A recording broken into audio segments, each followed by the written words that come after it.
Good evening, everybody, and welcome to today's Daily Devotional.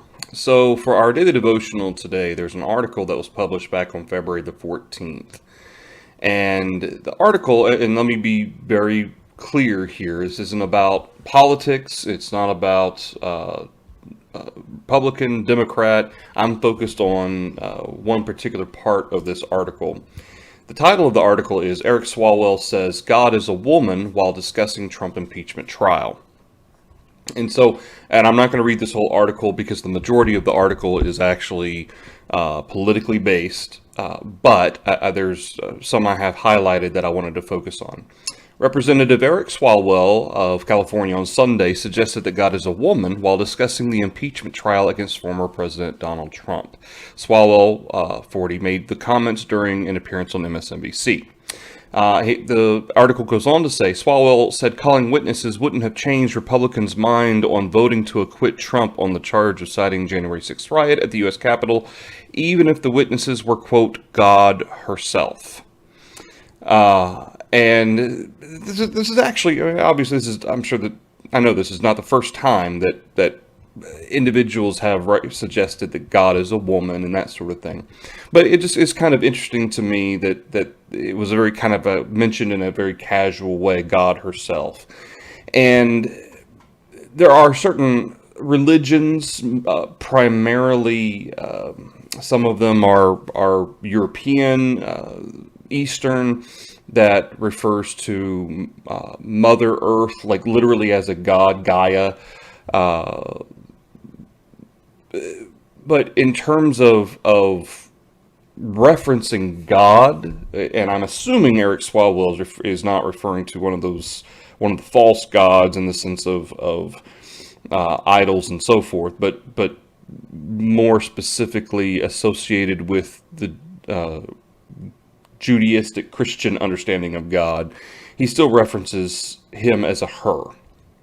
And it just kind of got me to thinking, because in the Bible, God is always demonstrated as a man.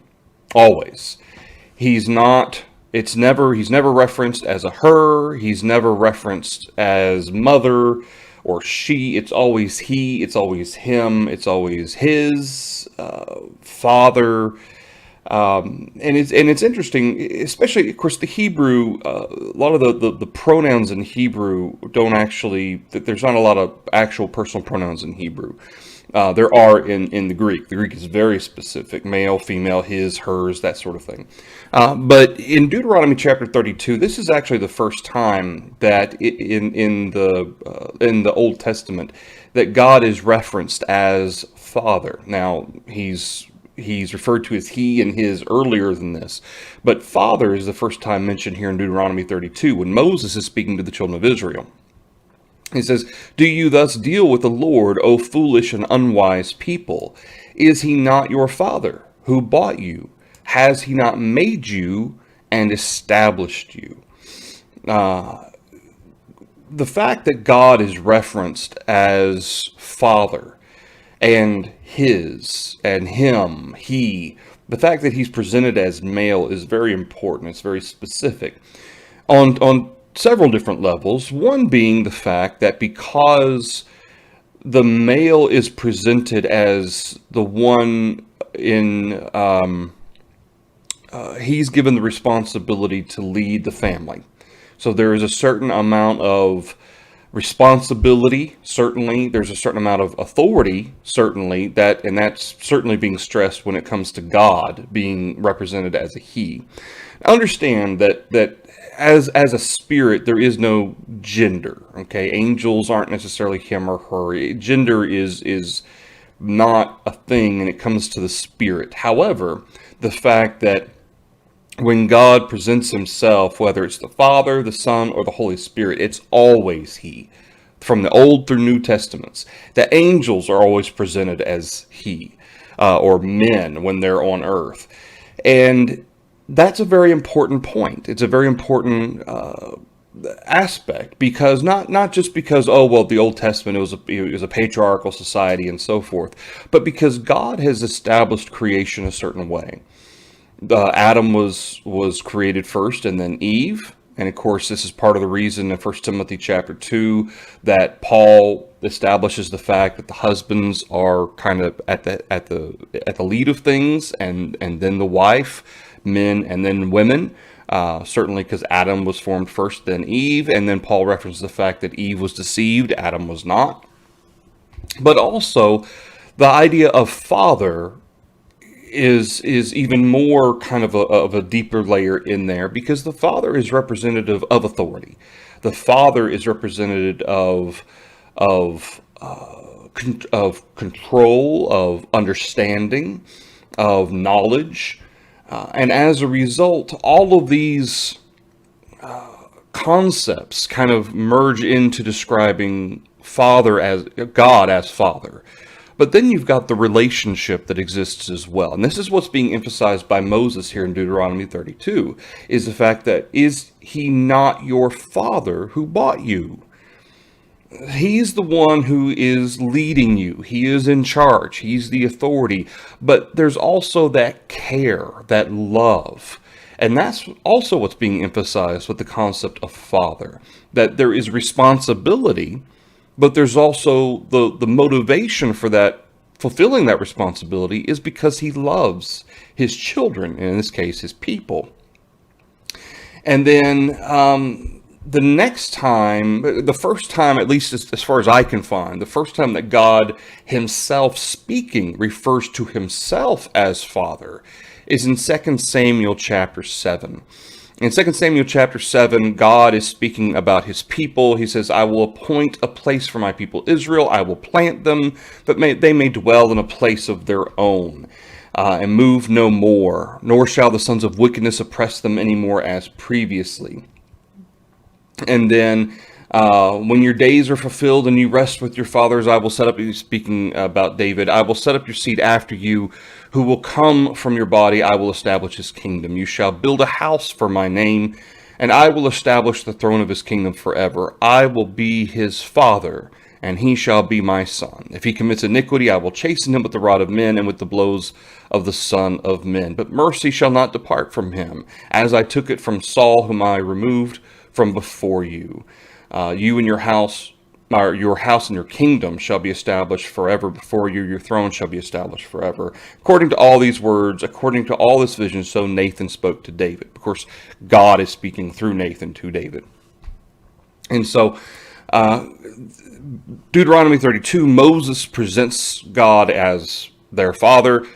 In Samuel chapter 7 and in verse 14, God himself expresses himself as the Father. He says, I will be his father. Certainly there's an immediate aspect of this prophecy with regard to the son Solomon, David's son, and of course the lineage on through from David's line. But ultimately, to a certain extent, this is a messianic prophecy. And there's an aspect of God referring to, obviously, Jesus being the Father as well. This comes up again in 1 Chronicles chapter 17. This phrase is used. And then, of course, in the Psalms, for instance, Psalm 89 and in verse 26, he shall cry to me, you are my Father, my God, and the rock of my salvation. Also, I will make him my firstborn, the highest of the kings of the earth. My mercy I will keep for him forever. My covenant shall stand firm with him. Psalm 86 has a lot of messianic elements to it as well. But that focuses again on that relationship that exists. The Father and the Son. It's not that Jesus was born or that he was created. It's the fact that that's the relationship that exists. The Father has all the authority, and of course he's placed that authority under the Son, or to the Son, until death is destroyed, 1 Corinthians chapter 15. But all of this is, to me, it's interesting because then, starting in Matthew chapter 5, and really in the New Testament, throughout the New Testament, over and over and over again, Jesus, when he speaks to the multitudes, when he speaks to the Jews, the Pharisees, Sadducees, and so forth, he always references God as the Father. Always. And for instance, in Matthew 5:16, let your light so shine before men that they may see your good works and glorify your Father in heaven. this is something that it comes up a whole lot in the New Testament. And again, the New Testament being primarily in Greek, the nouns or the pronouns that are used and the specific gender aspects to it were very specific. Him, his, hers, she, mother, father, male, female. And these things are very specifically utilized for a reason.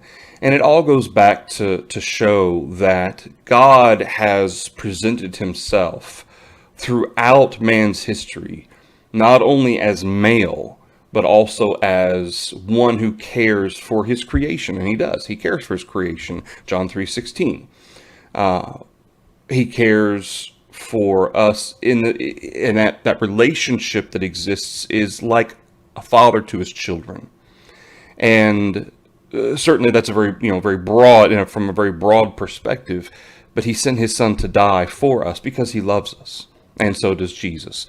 And all that to say that, and Eric Swallow's not the first, he's not the last, that is going to reference God as she or her or mother. Sometimes I don't know if they do it on purpose just to elicit a reaction, or if they truly believe that God is a woman, but it certainly speaks to a statement that ignores the Bible in favor of whether this speaks to an ideological perspective or a societal, making a statement for society's sake, that God can be a she too. Everybody needs to be equal, and so if God's going to be a he, we need to also reference him as a she, all that. But in the end, when it's all said and done, God very specifically presents himself as a male. And he does that for very specific reasons. He's in charge. He's an authority. Certainly that authority comes with responsibility, and that relationship that exists of his love and his care for his creation. This is why we refer to him as he. This is why he presents himself as he. And when you refer to God as she, or attempt to redefine God in any way beyond what he has himself defined himself, you're no longer talking about God. Okay, you're now describing or defining a false God. And this is no different than Allah, and different ways in which people attempt to say, oh, well, Allah and Jehovah are the same God. No, they're not the same God. Allah is a false God, and the way you know that is because Allah, the way Allah is described, his characteristics, and so forth, they are not the same as Jehovah. Allah and Jehovah are not compatible with one another. And this is the same is true with any other type of misdescription or whether deliberate or accidental, of Jehovah himself. When you start describing Jehovah as anything other than what he presents himself as in the Old and New Testaments, you're no longer describing Jehovah. You're describing a God of man's own creation, whether it's what man wants God to be, and certainly that happens a lot. Okay, God won't send anyone to hell. He's going to save everybody because he loves everybody, and he doesn't want anybody to suffer, and so he's not going to let anybody suffer. That's not what God says. And so when you start presenting Jehovah as being a God who will never, ever allow anyone to be in torment, you're not describing Jehovah anymore, because that's not how Jehovah describes himself. All right, that's the daily devotional for you today. Just something to think about. It caught my eye, and this isn't the first time, like I said, this is not the first time I've heard of God. And of course, God is a very broad term, especially now in today's society, but being referred to as her, or she, or herself, specifically, quote unquote, herself. I thought that was kind of a learning moment, or something for us to kind of look at and understand that it's not Mother God, it's Father. It's always him. And there are very specific reasons why God did it that way. All right. So keep in mind, tomorrow is Wednesday. So Lord willing, the plan will be to have another singing tomorrow night at 7 p.m., Lord willing, Central Time. And hope you'll all join us to sing along with some hymns to encourage one another, to encourage ourselves, and to consider the words of the hymns to be reminded of Jehovah. All right, y'all take care. Have a good rest of your evening. Lord willing, I'll see you tomorrow.